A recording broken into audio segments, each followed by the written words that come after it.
le monde ne peut plus être gouverné sans l'Afrique. Aujourd'hui, le Sud global s'affirme et le système international qui a été conçu sans nous a été pensé dans un monde qui aujourd'hui n'existe plus.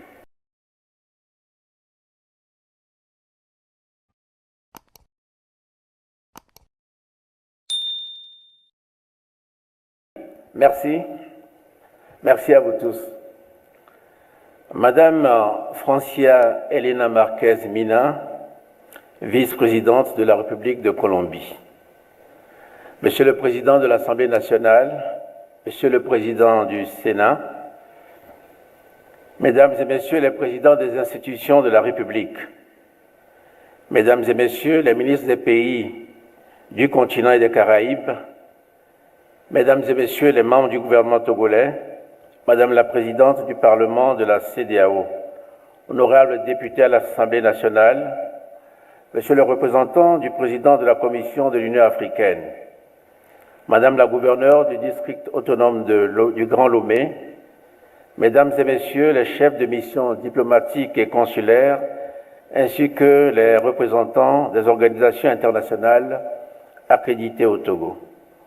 Vénérés chefs traditionnels, gardiens des us et coutumes, Mesdames et Messieurs les représentants des diasporas africaines et les personnes d'ascendance africaine, Mesdames et Messieurs les représentants des organisations de la société civile africaine et panafricaine, Mesdames et Messieurs les invités spéciaux et acteurs du monde intellectuel, culturel et scientifique, Mesdames et Messieurs les représentants du secteur privé, Mesdames et Messieurs les représentants des groupes cibles, Mesdames, Messieurs les représentants des médias nationaux et internationaux, distingués invités, Mesdames et Messieurs. Pendant des siècles, nos peuples ont été dispersés, réduits au silence, orphelins de leur propre voix dans le concert des nations. Pourtant, nos peuples ont résisté. Ils ont créé, ils ont reconstruit le monde en portant l'Afrique dans leur mémoire, dans leur lutte, dans leurs arts. Près d'un siècle après le premier congrès panafricain, voici que l'Afrique et sa diaspora se retrouvent à nouveau, debout, réunis, conscientes de leur puissance et de leur unité. Ce 9e congrès arrive à un moment où l'Afrique n'est plus périphérique, elle n'est plus silencieuse, elle est jeune, elle est forte, elle est ouverte au monde et déterminée à ne plus être modélée par d'autres.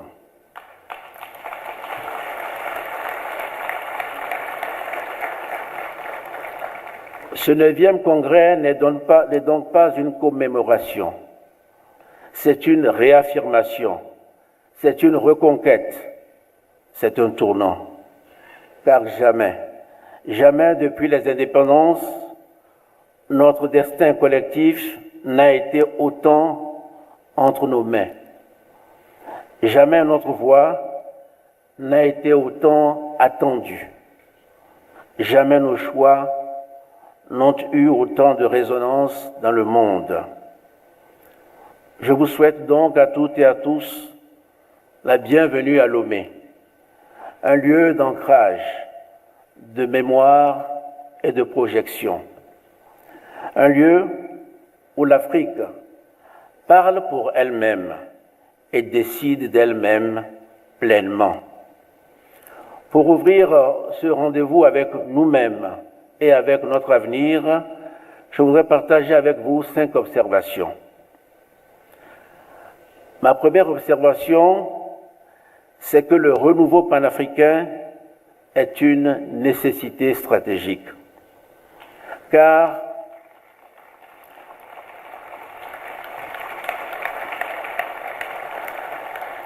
le monde change, L'ordre international se recompose. De nouveaux pôles émergent. Dans ce moment de transformation, une réalité s'impose. Aucune nation africaine ne peut affronter seule l'ampleur des défis contemporains, ni l'injustice climatique, ni les crises sanitaires, ni les fractures technologiques, ni la compétition économique mondiale. Le panafricanisme n'est donc plus seulement une idée, c'est un impératif, c'est une stratégie de souveraineté. Il s'agit de décider pour nous-mêmes, sur la base d'une vision collective, réaliste et ambitieuse. Le panafricanisme que nous appelons ici n'est pas celui des slogans.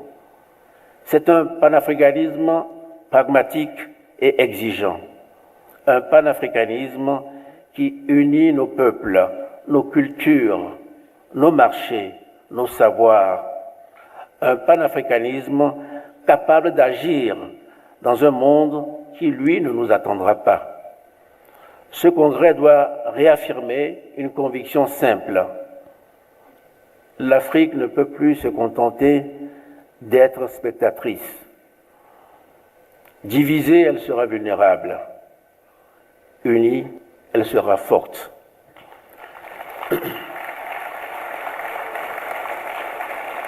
Ma deuxième observation, c'est que la réforme du multilatéralisme est aujourd'hui une exigence. C'est l'autre évidence qui surgit de l'incertitude actuelle des équilibres géopolitiques. Le monde ne peut plus être gouverné sans l'Afrique. Aujourd'hui, le Sud global s'affirme et le système international qui a été conçu sans nous a été pensé dans un monde qui aujourd'hui n'existe plus. Nos nations étaient encore sous domination coloniale.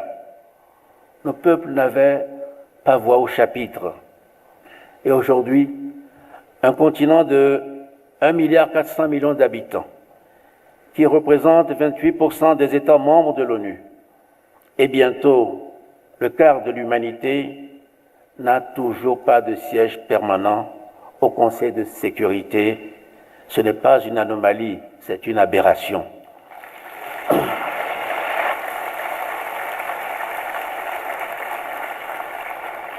Notre continent ne peut rester absent des lieux où se décide la paix, le commerce ou la finance mondiale. Depuis le consensus des Illuminés et la déclaration de Sirte, l'Afrique porte une position claire. Et le représentant de l'Union africaine l'a rappelé, 2 sièges permanents au Conseil de sécurité avec droit de veto. Cette position est juste, elle est légitime et il faut qu'elle soit entendue.